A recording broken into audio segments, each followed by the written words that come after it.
Selamat pagi anak-anakku yang Ibu kasihi. Apa kabar? Ibu berharap kalian tetap sehat sekalipun pembelajaran kita masih jarak jauh. Pagi hari ini kita akan melanjutkan pembelajaran kita tentang pengaruh nafsa terhadap sistem koordinasi. Ya, kita sudah belajar tentang sistem koordinasi, yaitu sistem saraf, hormon, indera. Nah, sekarang apa pengaruhnya terhadap sistem koordinasi kalau kita menggunakan nafsa? Tujuan pembelajaran, kalian mampu mengevaluasi pemahaman diri tentang bahaya penggunaan senyawa psikotropika terhadap kesehatan diri, lingkungan, dan masyarakat. Berikut adalah peta konsep tentang psikotropika, bahaya penggunaan psikotropika, dan dampak psikotropika. Di bahaya penggunaan psikotropika, nanti kita akan membahas pengertian tentang nafsa, lalu jenis-jenis nafsa, lalu dampaknya, dampak psikotropika terhadap gangguan fisik, terhadap psikologi, terhadap ekonomi, dan sosial. Pengertian nafsa. Nafsa itu singkatan dari narkotik, psikotropika, dan zat adiktif, yaitu zat-zat yang jika dikonsumsi akan mempengaruhi sistem saraf pusat. Narkotika, zat atau obat yang menyebabkan penurunan atau perubahan kesadaran, hilangnya rasa, menghilangkan rasa nyeri, dan menimbulkan ketergantungan. Sedangkan psikotropika, zat atau obat yang menyebabkan perubahan pada aktivitas normal dan perilaku. Sedangkan zat adiktif adalah zat atau obat yang dapat menyebabkan ketagihan. Jenis nafsa. Nafsa bisa merupakan stimulan.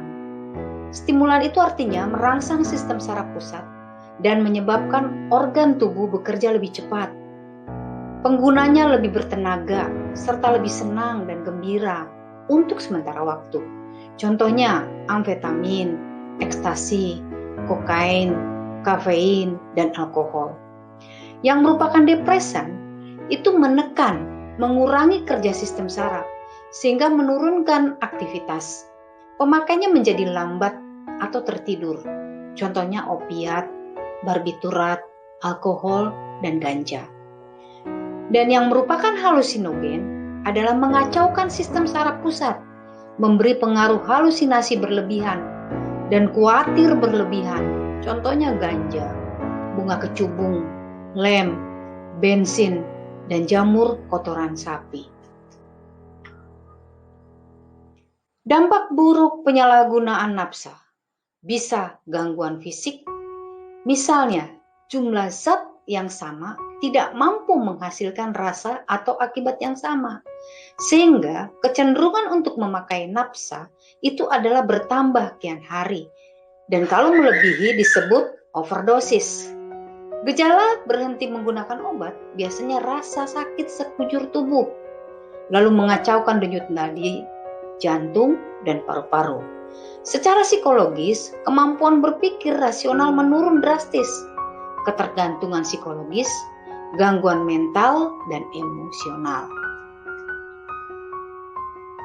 Dampak buruk penyalahgunaan nafsa terhadap ekonomi adalah butuh biaya besar untuk memenuhi ketergantungan terhadap obat-obatan, kerugian dalam berbagai aspek seperti keamanan, biaya kesehatan, dan kesempatan pendidikan yang mungkin terhambat.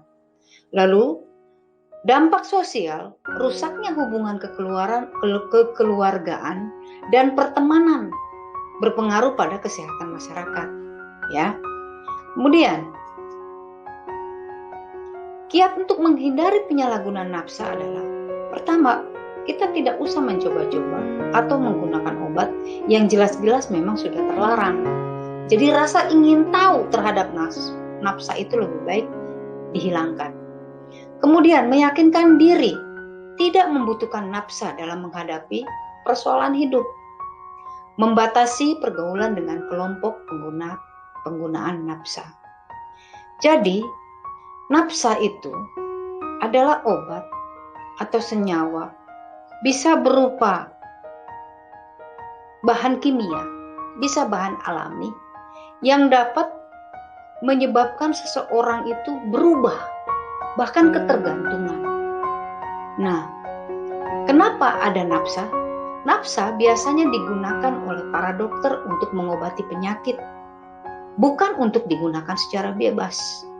Tetapi ada orang-orang tertentu atau masyarakat tertentu yang mungkin mempunyai permasalahan keluarga atau permasalahan pribadi. Daripada tidak bisa menyelesaikan, dia menggunakan narkotik sehingga dia pikir dia bisa menyelesaikan dengan berhalusinasi. Sebenarnya bukan itu. Setiap persoalan bisa diselesaikan bukan dengan nafsa, ya. Mendekatkan diri kepada Tuhan terutama. Jadi demikianlah tentang nafsa, kemudian jenis-jenis nafsa, lalu kiat menghindari penyalahgunaan nafsa.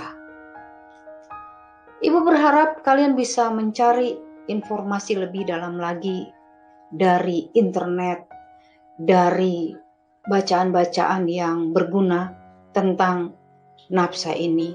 Dan ibu berharap setelah kalian memahami, mengetahui, kalian bisa menjelaskan kepada teman kalian, supaya teman kalian, orang yang kalian kasihi juga tidak terpuruk atau terjerumus di dalam nafsa ini.